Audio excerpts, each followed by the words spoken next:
2024 में हर बच्चा, हर पेरेंट्स यही यूनिवर्सिटी मांग रहे थे, या तो बिल्कुल ड्रॉप ही कर दिया कि अगले साल लेंगे, लेकिन लेंगे इसी यूनिवर्सिटी के अंदर।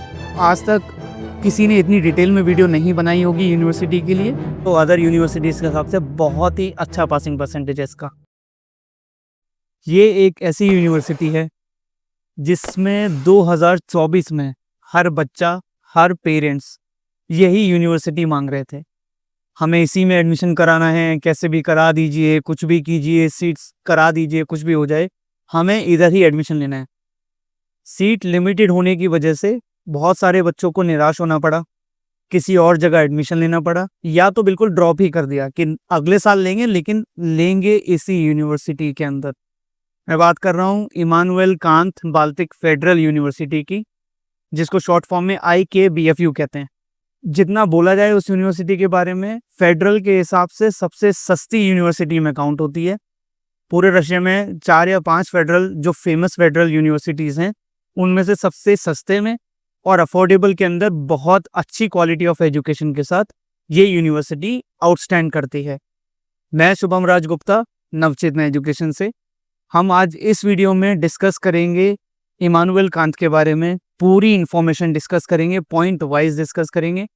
क्या क्या क्वेश्चंस होते हैं पेरेंट्स के, क्या क्या सवाल रहते हैं, क्या चीज़ों पे लोगों को कन्फ्यूजन होती है, हम पूरी वीडियो डिटेल के अंदर लाएं। चैप्टर्स के हिसाब से हमने वीडियो बनाई है।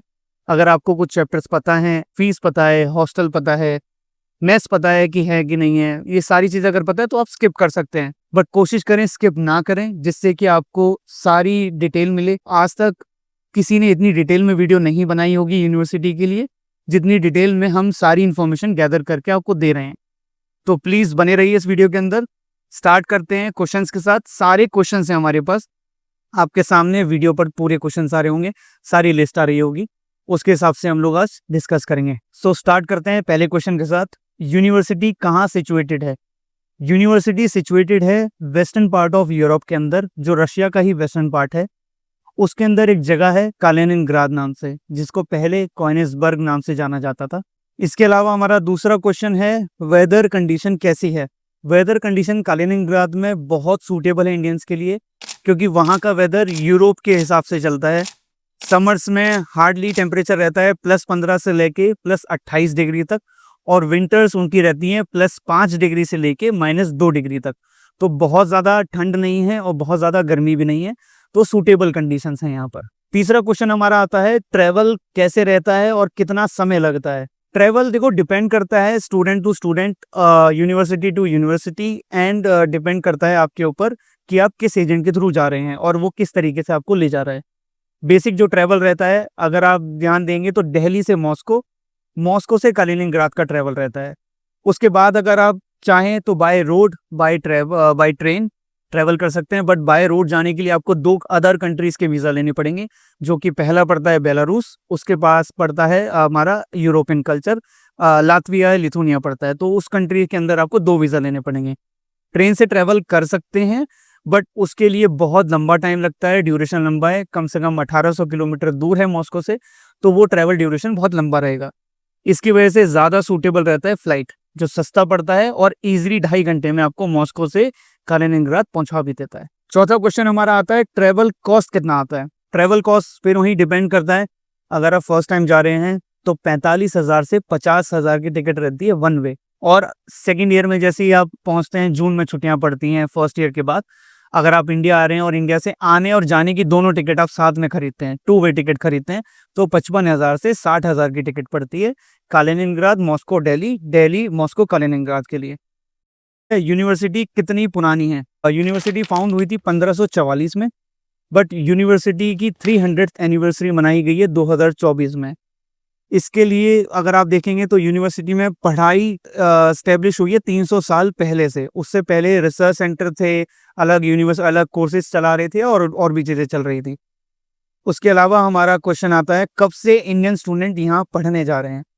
इंडियन स्टूडेंट जो फॉरेन स्टूडेंट्स हैं वो पढ़ने जा रहे हैं 2016 और 2017 के बीच से, क्योंकि पहला बैच जो पास आउट हुआ है वो 2023 में पास आउट हुआ है। कितने बैचेस पास आउट हैं? यहाँ से ऑलमोस्ट 2 बैचेस पास आउट हो चुके हैं। पहला बैच 2023 में पास आउट हो चुका है और दूसरा बैच जो पास हुआ है 2024 में पास आउट हुआ है। क्या पासिंग परसेंटेज है एफएमजी का? 2023 का जो पासिंग परसेंटेज है एफएमजी के रिकॉर्ड के हिसाब से 47.31 पासिंग परसेंटेज फर्स्ट अटेम्प्ट का। तो अगर देखा जाए तो अदर यूनिवर्सिटीज़ के हिसाब से बहुत ही अच्छा पासिंग परसेंटेज है इसका।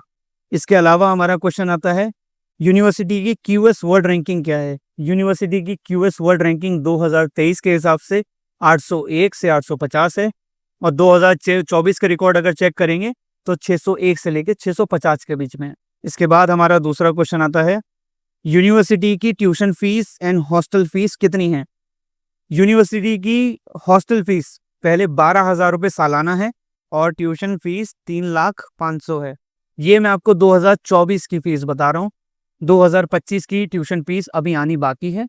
जहाँ तक सुनने में आ रहा है कि 3 से 5% के बीच में इंक्रीमेंट होगा, तो 3,08,000 3,15,000 के बीच में फीस रहेगी। इसके बाद हमारा क्वेश्चन आता है ट्यूशन फी एंड हॉस्टल के अलावा पहले साल क्या खर्चे होते हैं और कितने होते हैं? ट्यूशन फीस और हॉस्टल फीस के अलावा वहाँ पर ज़्यादातर जो खर्चे होते हैं medical insurance, medical checkup, visa extension, visa stamping, उसके बाद registration, biometric, doctor certificate, physical education certificate, इस तरीके की अन्य चीज़ें रहती हैं जिसका खर्चा आप लगाकर चलिए 50,000 से लेके 60,000 के बीच में पहले साल में आता है। दूसरे साल से अगर आप इस चीज़ को देखेंगे तो दूसरे साल आपको सिर्फ मेडिकल चेकअप, मेडिकल इंश्योरेंस और वीज़ा एक्सटेंशन कराना है जिसका खर्चा 15-16 हज़ार रुपये में ख़त्म हो जाता है हर साल। दूसरे साल से लेके छठे साल तक हर साल ये आपको कराना ही पड़ता है। हॉस्टल कितनी दूर है, कितने सीटर हॉस्टल मिलते हैं और क्या फैसिलिटीज़ होती हैं? हॉस्टल यूनिवर्सिटी कैंपस में ही है, 500-600 मीटर का ही आपको वॉकिंग डिस्टेंस है, 500-600 मीटर ही आपको ट्रैवल करना पड़ता है, बहुत ज़्यादा ट्रैवल नहीं करना पड़ता। यूनिवर्सिटी में जो हॉस्टल प्रोवाइड होते हैं वो यूनिवर्सिटी की तरफ से मिलते हैं, गवर्नमेंट हॉस्टल हैं। इनकी सीटर होती हैं 2 सीटर, 3 सीटर, 4 सीटर। चॉइस हमारे हाथ में नहीं होती, स्टूडेंट के हाथ में नहीं होती। यूनिवर्सिटी अपने अकॉर्डिंग हॉस्टल प्रोवाइड करता है जिसमें कि वो 2 सीटर भी दे सकता है, 3 सीटर भी दे सकता है, 4 सीटर भी दे सकता है। चॉइस आपकी सिर्फ इतनी रहती है कि आपको रहना किसके साथ है वो हम सेट कर सकते हैं। प्लस जो फैसिलिटीज़ आपको मिलती हैं हॉस्टल के अंदर वो मिलती हैं, आपको टॉयलेट बाथरूम अटैच मिलता है और किचन अटैच मिलता है। इसके अलावा जो हमारी फ़ोटोज़ आ रही होंगी सामने आपके पास, हॉस्टल की फ़ोटोज़ आ रही होंगी, यूनिवर्सिटी की फ़ोटो आ रही होंगी और आपके पास टॉयलेट, बाथरूम, ये सारी चीज़ें वीडियो और फ़ोटोज़ आपके पास दिख रही होंगी, तो आप देख सकते हैं कि अंदाज़ा लग जाएगा आपको किस तरीके के हॉस्टल रहते हैं। इसके बाद हमारा क्वेश्चन आता है बैच कब तक फ्लाई करता है? बैचेज़ मेनली फ्लाई करते हैं अक्टूबर के अंदर। सेकंड वीक ऑफ अक्टूबर से हम लोग फ्लाई कराना शुरू कर देते हैं फर्स्ट वीक ऑफ नवंबर तक। डिपेंड करता है आप कौन सी कंसल्टेंसी के थ्रू जा रहे हैं। कंसल्टेंसी टू कंसल्टेंसी डिफर रहता है। प्लस आपके डॉक्यूमेंटेशन कब लगे हैं, कितना टाइम लगा है, वीज़ा इन्विटेशन आया नहीं आया, आपका कॉन्ट्रैक्ट साइन हुआ नहीं हुआ, उसके ऊपर भी आपकी फ्लाइंग डेट डिपेंड करती है। तो कोशिश कीजिए कोई ऐसी कंसल्टेंसी देखिए जो अक्टूबर में ही फ्लाई करा दे आपको और वहाँ पहुँचने के बाद आपकी क्लासेस नवंबर से शुरू हो जाएँ। इसके बाद जो क्वेश्चन आता है अप्लाई करने का क्या प्रोसेस है? अप्लाई करने के लिए बहुत ही बेसिक प्रोसेस है। आपको बहुत बेसिक डॉक्यूमेंट चाहिए। 10th की statement of marks and passing certificate चाहिए। 12th का statement of marks and passing certificate ये सिर्फ पीडीएफ फॉर्म में चाहिए। देन नीट का स्कोर कार्ड पीडीएफ फॉर्म में चाहिए। बच्चे का एक फोटोग्राफ, एक ईमेल आईडी और एक व्हाट्सएप नंबर चाहिए।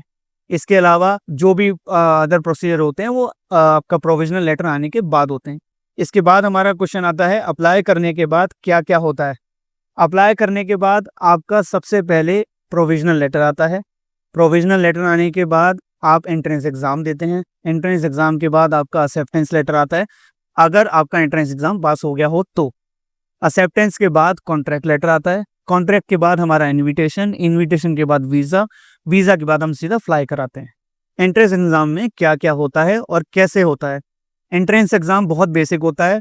बच्चों से केमिस्ट्री एंड बायोलॉजी के क्वेश्चन पूछे जाते हैं। एंट्रेंस एग्ज़ाम यूनिवर्सिटी की वेबसाइट पर होता है जो यूनिवर्सिटी आपको आपका खुद का आईडी पासवर्ड बना के देती है, आपका एक लॉगिन पोर्टल बना के देती है जिसमें आपका एग्ज़ाम होता है। ऑनलाइन एग्ज़ाम देना होता है तो जिसमें कि आपको अपना कैमरा चेक करना है, माइक्रोफोन ऑन रखना है, इंटरनेट बहुत अच्छा रखना है, कोई नॉइज़ नहीं होनी चाहिए, आसपास कोई होना नहीं चाहिए, कोई डिस्टर्बेंस नहीं होनी चाहिए और बच्चा किसी भी तरीके की चीटिंग मटेरियल के साथ ना दिखे। पूरी वीडियो ऑन रिकॉर्ड हो रही होती है तो आपको पता रहेगा कि सामने लोग देख रहे हैं। अगर इनमें से कोई भी चीज़ खराब होती है तो एग्ज़ाम कैंसिल हो जाता है, उसको एग्ज़ाम से निकाल दिया जाता है और सेकंड बार दोबारा रीटेक लेने के लिए बहुत ही ज़्यादा मशक्कत करनी पड़ती है, जहाँ तक कि नियर टू इम्पॉसिबल ही है कि आपको दोबारा चांस मिले। रीज़न, बहुत सारे स्टूडेंट्स अप्लाई करते हैं इस यूनिवर्सिटी के लिए, तो सीट बहुत लिमिटेड होती हैं। इसी वजह से बहुत कम लोगों को चांस मिलता है एंट्रेंस एग्ज़ाम पहुँचने तक। इसके अलावा हमारा क्वेश्चन है, पूरे प्रोसेस में कितना टाइम लगता है? पूरे प्रोसेस में देखो टाइम मिनिमम टू मिनिमम 4 महीने लगते हैं अगर आपने मई में अप्लाई किया है। जून में अप्लाई किया है तो वही 3 महीना बचता है। उसके बाद ही वही प्रोसेस का टाइम सेम ही रहता है, अक्टूबर तक फ्लाई कराना ही कराना है। पहला प्रोसेस होता है आपका प्रोविजनल लेटर का, जो 7 से 10 वर्किंग डेज़ के अंदर आता है। सैटरडे संडे वहाँ पर छुट्टी होती है, कोई काम नहीं होता। तो सैटरडे संडे बिल्कुल भी काउंट ना करें, अगर आप काउंट कर रहे हैं तो सिर्फ वर्किंग डेज़ ही काउंट करें। प्रोविजनल के बाद आपका एंट्रेंस एग्ज़ाम होता है। एंट्रेंस एग्ज़ाम प्रोविजनल के 30 से 40 दिन बाद होता है। एंट्रेंस एग्ज़ाम के बाद आपका एक्सेप्टेंस लेटर आता है। एक्सेप्टेंस लेटर ओनली जब आता है जब आपका एंट्रेंस एग्ज़ाम पास हो गया हो। उसके एक्सेप्टेंस लेटर आने में भी 10 से 12 दिन लगते हैं कॉन्ट्रैक्ट एग्ज़ाम होने के बाद। देन उसके बाद कॉन्ट्रैक्ट आता है। कॉन्ट्रैक्ट एक्सेप्टेंस लेटर के 15 से 20 दिन बाद आता है। उसके बाद इन्विटेशन लेटर आता है। इन्विटेशन लेटर कॉन्ट्रैक्ट साइन होने के बाद 18 से 20 दिन लगते हैं वर्किंग डेज, जिसमें उसके बाद वो इन्विटेशन भेजते हैं। इन्विटेशन के बाद फिर हमारा काम शुरू होता है, जिसमें हम इन्विटेशन के बाद वीज़ा लगाते हैं। वीज़ा इन्विटेशन आते ही हम 15 से 18 दिन में वीज़ा लगा देते हैं, क्योंकि वीज़ा लगाने के लिए आपकी HIV रिपोर्ट चाहिए होती है, HIV नेगेटिव रिपोर्ट चाहिए होती है और कुछ सर्टिफिकेट्स लगते हैं, जिससे हम वीज़ा अप्लाई कर देते हैं। वीज़ा 15 से 18 दिन में वीज़ा हमारे हाथ में आ जाता है। उसके बाद हम फ्लाई कराते हैं। वीज़ा आने के 2 से 3 दिन बाद हम फ्लाई कराने की डेट दे देते हैं। इसके बाद हमारा नेक्स्ट क्वेश्चन आता है, मेस है या सेल्फ कुकिंग है? वहाँ पर मेस अभी अनफॉर्चुनेटली मेस नहीं है, क्योंकि मेस का अभी कोई प्रोविज़न वहाँ पर है नहीं जिस तरीके से बच्चों को खिलाया जाए या फिर किसी तरीके का स्पेस में थे। अभी सिर्फ और सिर्फ सेल्फ कुकिंग है। सेल्फ कुकिंग के लिए आपको हॉस्टल रूम के अंदर आपका खुद का किचन मिल रहा है, तो आप इजीली अपना ब्रेकफास्ट, लंच एंड डिनर और जो भी स्नैकिंग करनी है वो आप कर सकते हैं उस बीच में। इसके बाद हमारा क्वेश्चन आता है, कितना खर्चा होता है सेल्फ कुकिंग या मेस में? सेल्फ कुकिंग में मेनली जो खर्चा होता है आपका सामान लाना, बनाना, मटेरियल जो रॉ मटेरियल होता है उसकी कॉस्टिंग होती है 7 से 8 हज़ार के बीच में पर स्टूडेंट और पर मंथ। ये डिपेंड करता है पर्सन टू पर्सन। कोई 5 हज़ार में भी खर्चा कर लेता है, कोई 6 हज़ार कर लेता है, कोई 10 हज़ार भी ले जाता है। तो मैं एक मीडियम रेंज बता रहा हूँ, 7 से 8 हज़ार। मेस अभी है नहीं तो हम लोग एग्जैक्ट नहीं बता पाएंगे कितना खर्चा लगता है, पर जो आपने मेस के बारे में सुना है 1200, 1300, $1500 एकेडमिक ईयर के लिए लगता है, वो डिपेंड करता है। अगर कभी इन फ्यूचर मेस आई तो 1200 से 1500 के बीच में आपका ईयरली मेस रहेगा एकेडमिक ईयर के लिए। देन इसके बाद आता है, कब से एडमिशन ओपन हो जाएंगे एंड कब क्लोज होते हैं? एडमिशन ओपन आपके हो जाते हैं मई फर्स्ट वीक से। आपके डॉक्यूमेंट सबमिट होना शुरू हो जाते हैं, एक्सेप्टेंस लेटर निकलना स्टार्ट हो जाते हैं मई के अंदर। एडमिशन क्लोजिंग डेट अभी तक कोई डेट नहीं है। क्लोजिंग डेट 2 चीज़ों पे डिपेंड करती है, या तो आपकी सीटें फुल हो गई हैं, जैसे लास्ट ईयर हुआ था जून में सीट्स पूरी फुल हो गई थी, रिजल्ट्स आने से पहले, एंट्रेंस नीट का रिजल्ट आने से पहले पहले सीटें फुल हो गई थी।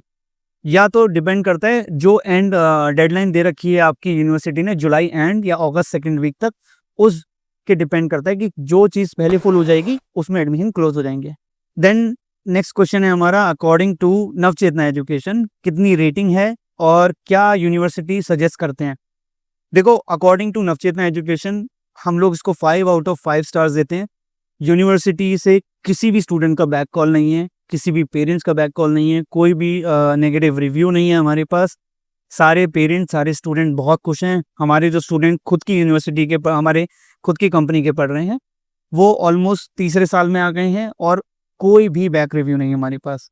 प्लस हमारे पास सबसे प्लस पॉइंट ये है कि अभी जो हमारे इंडिया के रक्षा मंत्री हैं श्री राजनाथ सिंह जी, वो भी अभी दिसंबर 2024 में कालिनिंग्राद गए थे और हमारे बच्चों ने उनसे स्पेशली मीटिंग भी की थी और उनकी बातचीत भी हुई थी।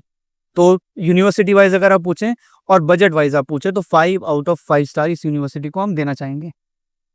और आपके इसके अलावा कोई और क्वेश्चन हो या आपकी कोई भी क्वेरी हो या आपको एडमिशन के लिए अप्लाई करना है, जितना जल्दी हो सके आप लोग कॉल व्हाट्सएप कीजिए। अगर आपके कोई सवाल हैं तो प्लीज़ आप व्हाट्सएप कीजिए। और आपको एडमिशन के लिए अप्लाई करना है तो please remember the date, first week of May. Thank you.